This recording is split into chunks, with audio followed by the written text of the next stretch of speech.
Continuing our conversation with the candidates here on AM Quincy as we lead up to the November 4th general election here in Quincy.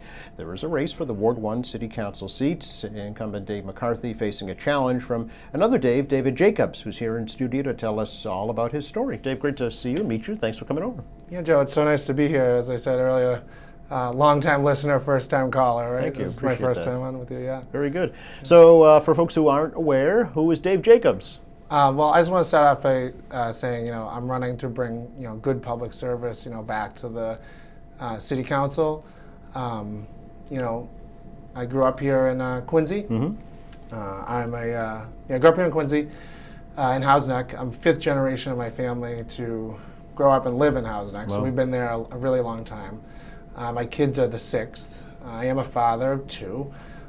My wife Alice and I live on Charles Street in Housneck, which is just basically right across the street from the Atherton Howe Elementary School.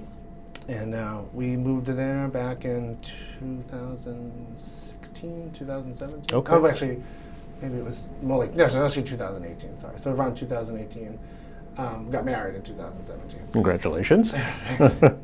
And, it's funny, when we moved into the house, I remember when that house was built, and it was kind of an interesting thing because the neighbors, my parents, didn't want that house to be built, but that's how those things go. You fight something, and then 25 years later, you own that thing. Sure. So it is kind of interesting. But so I lived 2 doors over from the house that I grew up in. Wow. So that's fun. My twin brother, Dan, lives there now, so we're close. His Still in kids the are close family? with her. Yeah, so we're all close. So deep roots in the neck, it sounds like. Continuing that tradition, Yeah. yeah. So we have other, extended family members Sure. that also have been living in Housneck for a long, long time. Very nice, yeah. Yeah, So it's an important part of your life, it sounds like. it definitely is. Yeah. Is that the reason you're running for Ward 1 City Council?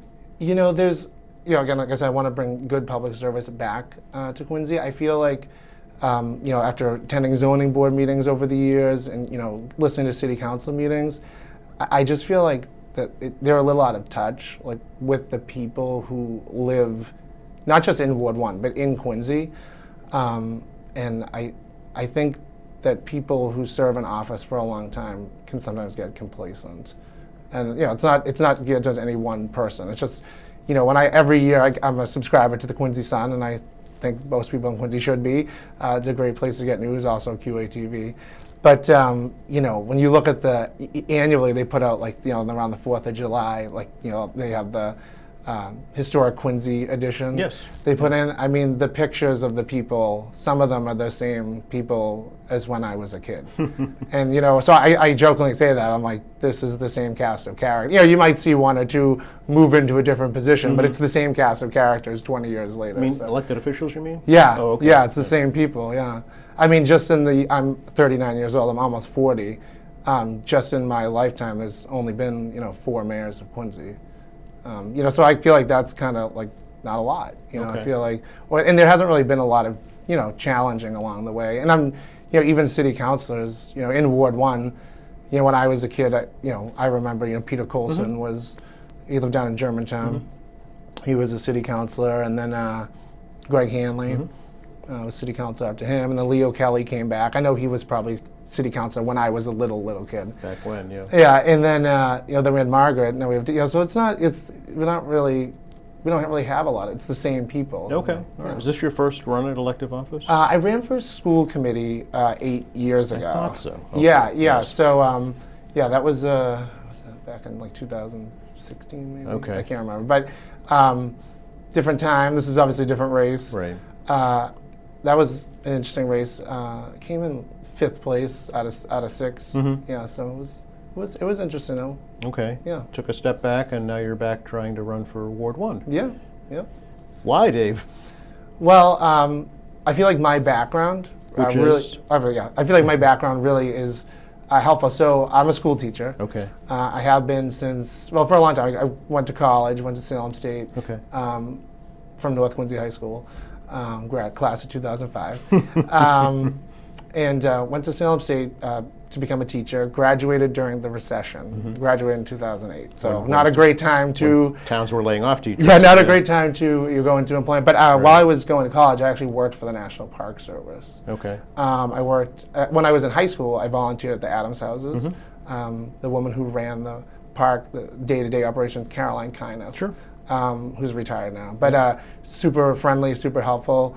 Helped me to get in to be a volunteer. They had the federal government used to have a student intern program. So when I went to college, got a job at Saugus Ironworks in Salem Maritime, National Historic Sites. Worked there as a blacksmith, as a wheelwright. Did some at the Saugus Ironworks. Did all kinds of things. Ran the water wheels, made nails, made hooks, rings, and other things, Really? as I like to say. Mowed the lawn, Really? Chased geese, all those things. Cleaned pathways, Sure. Started fires, tended fires, did tours, ran the visitor center.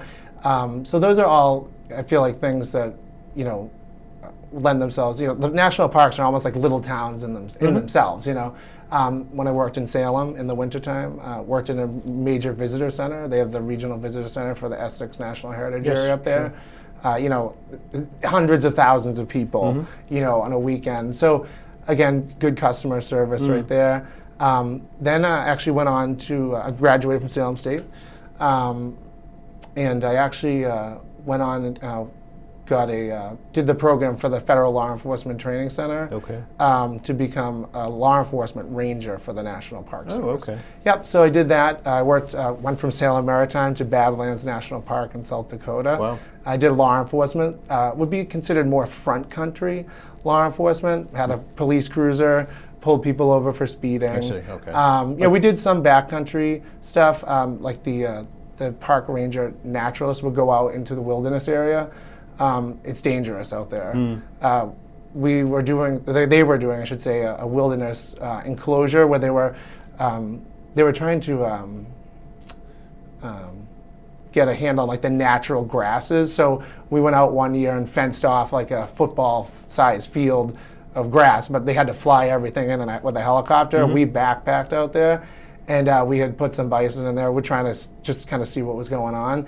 And then the next year we went out and took that stuff down. And I went as a law enforcement officer for the protection of the workers who are out there in the wilderness area. Yeah. Okay. Also worked in a fire crew for the National Park Service. A lot of wildfires out there in the grasslands. Did a lot of controlled burns, but also had to do maintenance stuff. Worked on a pothole crew. Kind of have an understanding of that. Public safety services are very far away out there. Badlands National Park is about the size of Rhode Island. Okay. So it's almost like a state in itself. So we'd be the only people on call. I remember I answered a call one night from the South Dakota Highway Patrol on I-90. Lost a motorcyclist, went out, found that person. But, they were like, oh, the state trooper is at mile marker, like 291. Where's this person? 63. How many state troopers you got working tonight? Statewide, 3. Okay. You know what I mean? So Big it is area to cover, yeah. Big area to cover. So but I have a lot of experience in doing, different types of work that municipalities, like that's their bread and butter. Is doing DPW, is doing law enforcement, is doing, fire protection, things like that. Yeah. It seems like though that background would have led you down that path continually to maybe law enforcement or National Park Service or a park ranger, but how did you transition to teaching? Yeah, so what happened is, I went to school to be a teacher. Right. That's what actually I was doing. I went from the Badlands to Nebraska, and then I worked at Dry Tortugas in Florida. And then that was around 2013, 2014. Okay. Came home, went to grad school, decided I was going to go back to graduate school, and I found a job teaching, and that's what I always wanted to do, and so that's what I ended up doing. And then while I was doing that, I still went back and worked at the Adams Houses for 3 years. Okay. Yeah, so came back home. Okay. Worked for the National Park Service at the Adamses. So that's still a passion of yours. Oh yeah, it definitely is. I tell people like I worked at the Badlands, and while I was at the Badlands, I also worked at Mount Rushmore because it was just 90 miles away.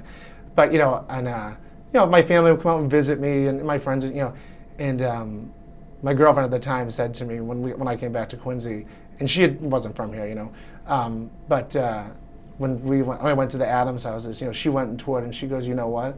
Of all the places you've worked, this is the most important place that I've ever seen. Okay. So I mean, you just realize the importance. Yeah. Of Well, the so Adams she family. realized, they really, because they would, my family would visit all these places, and then they're like, this really is like a very important place, and in the Park Service we would talk about destination parks, right?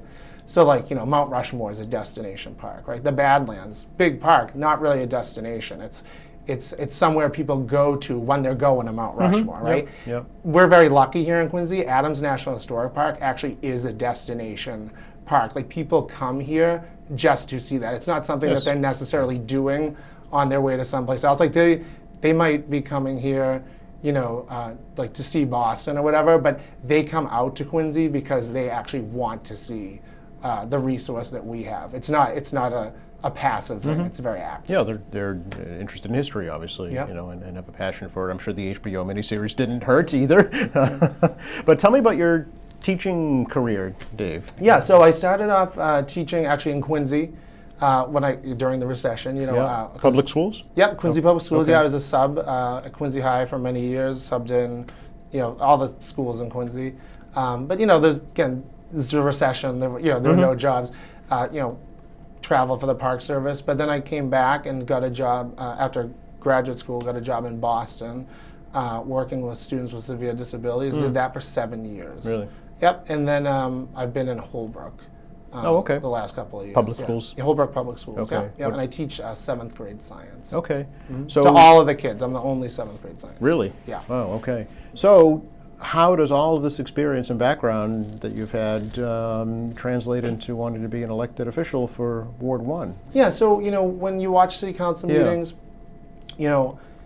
sometimes I feel like, the elected officials, they might not actually have the experience of doing these things on the ground. They're asking questions about it, and they're asking some good questions, but they don't actually have the experience of doing that. You might be relying on just what they hear from somebody else, but having actually done most of these things and been the person on the ground, I feel like that I have more an insight Okay. on what's going on. Okay. So what's going on in Ward 1? What's important? What are the issues? What are people concerned about? What do you want to change or make better? Yeah, so I want to, like I said, I want to bring good public service back to the residents of Ward 1, not just Ward 1, but all of Quincy, and I think that starts with listening. When you attend zoning board meetings, if you attend not so much city council meetings, but zoning board meetings, like they're not listening, or the people who are in the room don't feel listened to.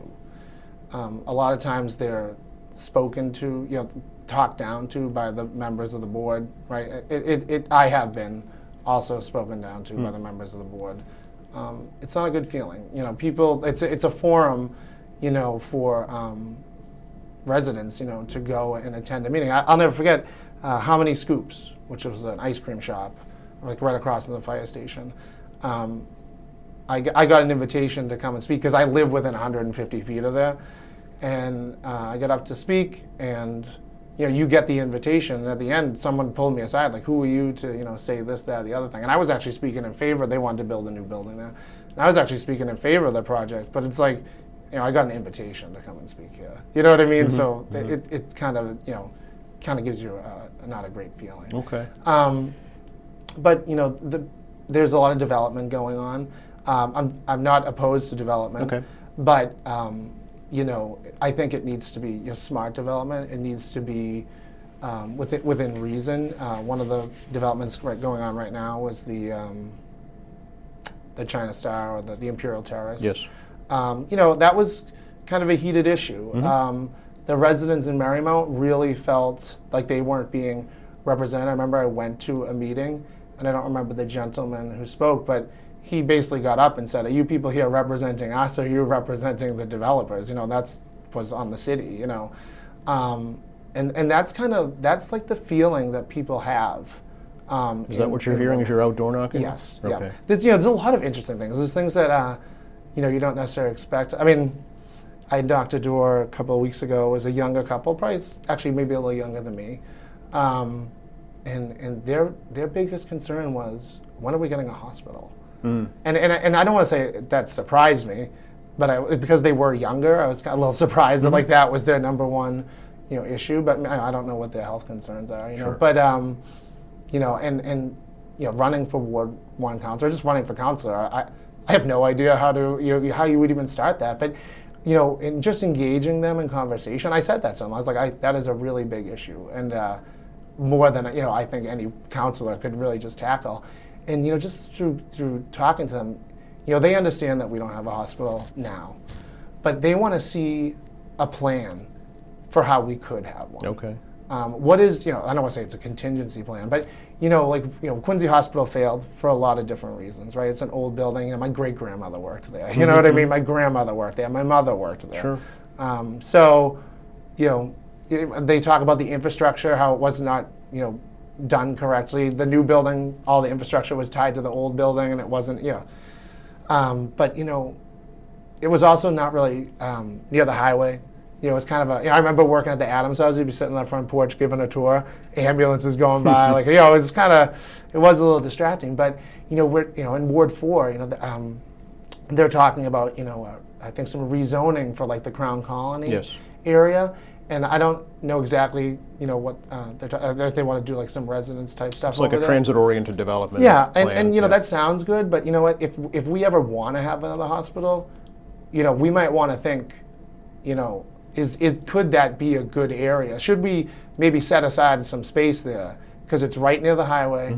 You could there's basically an off ramp right there. Would that, in the future, it might not attract somebody now, but in the future, might that attract somebody? And if we build something there now, are we locking ourselves out for utilizing some of that space? Okay. So Ward councilor, people not being heard, how would you hear people, Dave, as Ward 1 councilor? So I'm going to host, office hours. I don't, I think I hear people say that, and I don't know what that looks like. They'll say, maybe it's like a Dunkin' Donuts. What I do, I live at the end of a dead-end street, and I have a rocking chair that I sit out in front of my house, and my neighbors walk by, and I talk to them, and I have a picnic table out on my front lawn, and my neighbors must think why does this guy have a picnic table out on his front lawn? It's because we live on a dead-end street, and my kids want to ride their bike on the street. But our neighbors that live next door to us, our kids are the same age, and we'll come and sit at my picnic table with us. This is my address. I'm going to have a Google Calendar where I'm going to have hours that people can just sign up. Just like a sign up genius type thing. I'm going to say every Thursday night I'm going to set aside 3 hours. 30-minute increments or whatever. And you can just sign up, and I'll just you want me to come to your house? I will sit in your living room. I've done that already. I've sat in backyards in Marymount and Adams Shore, right? If you want to come to my house and sit at my picnic table with me, we can certainly do that. And I think that that's what that looks like. Okay. I don't think that that's happening right now, as it should. Did you want to comment on some of the issues of the city right now? Sure. The raises, right? Yeah. Do you want to talk about the process that So went through? I want to start off by saying I 100% believe that the mayor and the city councilors deserve a raise. Okay. That is number one. I don't think there's anyone out there that actually thinks the opposite of that. I do think the raises are a little high, especially for mayor. I think that that's way too high. A 79% raise, that's a lot. I don't get 79%. If I go back over the last 10, I didn't get a 79% pay increase over the last 10 years. I do agree with the Fair Raises group. I know that they're putting out a petition, and I have collected signatures for that. My porch is a spot where 10 Charles Street. You can certainly sign the petition there. But like I said, I do believe that both deserve a pay raise.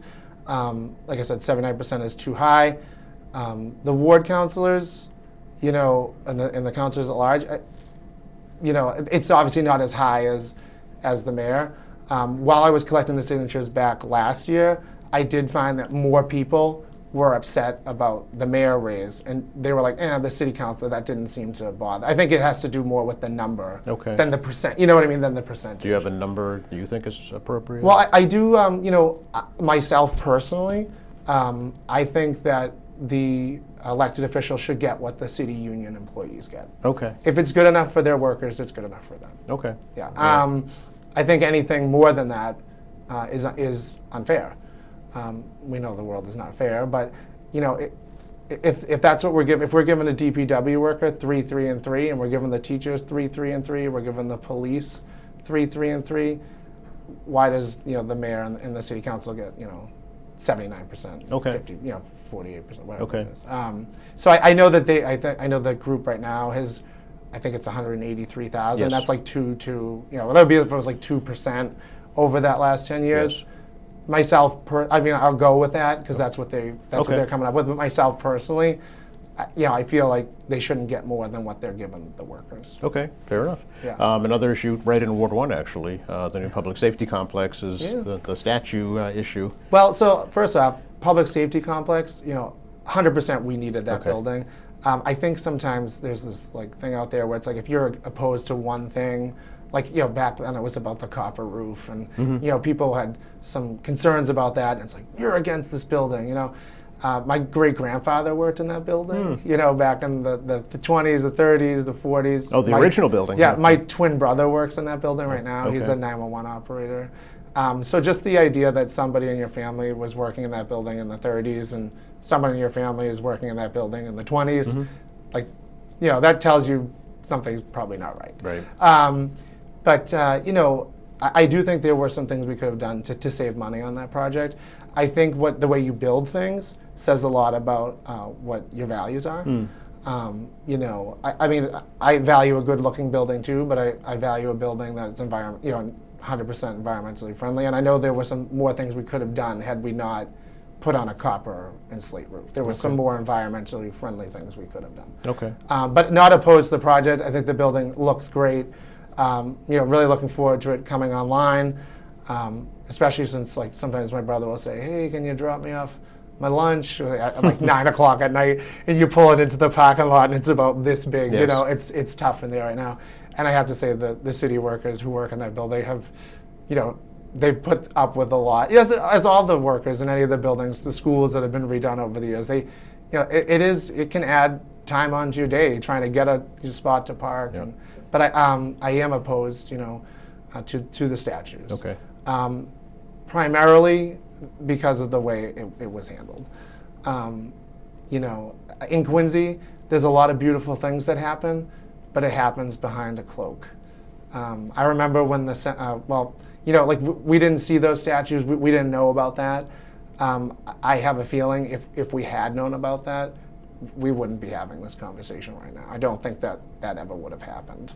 I do think something should go there, but I think it needs more community input, especially on a building that we just spent $340 million on, and we're spending $1 million on statues. I just don't understand how something like that could happen without any type of community input. I know that the mayor and the director of operations think that that's okay, but I think that the citizens of Quincy would disagree with that. Okay. All right. Any other ward-specific issues you want to talk about? I know getting in and out of Housneck is always a concern for sure. I will say this. Getting in and out of Housneck, I get in and out of Housneck. I leave at 6 a.m. So I'm getting out of there pretty early. I do hear about it or see it online afterwards, especially with all the construction going on.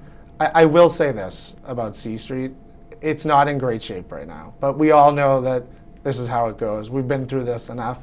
I will say this much to the credit of the current administration and obviously the contractors who are actually the ones doing the work on the ground. C Street, in the deplorable condition that it currently is far better than Newport Ave or any of those other streets were during their lowest point. So kudos to the contractors. Could it be better? Always could be. Sure. But it certainly could have been a lot worse. Okay. All right. Flooding is another main concern on the neck, right? Yeah. Has that been addressed adequately, do you think? It's tough. Flooding is a tough situation. So, a couple of years ago, they started seawall repair. in Marymount, and they came down to Adams Shore, and I think it stopped like just by like the Howe's Neck sign. That's where it stops. Yeah, that was phase 1. So now we're in phase 2. Only thing I know about phase 2 is what I've seen on Facebook or other social media sites, and that phase 2 is beginning. And that's what most of the people in Howe's Neck know. Okay. That phase 2 is beginning. So it sounds like communication is an issue. It is low. I mean, I can tell you, as someone who's involved in this race, involved in the community, that's all I can tell you is that it's starting. Also, in regards to C Street, I see the work going on. It's looking, like it's getting done, but I also couldn't tell you when they're actually planned to pave it. Okay. So we don't actually know that. I mean, I would imagine it's probably not this year, because usually they like to have those trenches settle for a winter. So if I had to guess, I would say it's probably next spring. Mm-hmm. But the fact that we don't know that, or have like this is what the timetable is, maybe in 6 months, they're like, actually, you know what, we're going to pave it in the fall. There's no timetable that's at least publicly available. Okay. To us. So that is also, a problem. Okay. When it comes to money, Dave's finances, spending, how would you kind of define yourself? So I'm very financially conservative. Okay. I am also, I consider myself very lucky. My wife and I own our house, no mortgage, so just the taxes. And my wife actually said to me whenever the last tax bill was, and she didn't grow up in Quincy, she grew up in Boston, and she actually said to me, she pays the taxes, I pay for the food and the utility bills, she goes, wow, the taxes are really high here. And we're both teachers, mm-hmm. And I'm not saying we make a lot of money, but we do well. And we don't have a mortgage. I drive a 15-year-old car, she drives a 14-year-old car. We send our kids, our kids went to private, like preschool, in daycare. That costs us about $33,000 a year. Hmm. I know it seems like one of those things I remember I would hear parents say, I'm like, there's no way it costs that much. It costs that much. Mm-hmm, mm-hmm.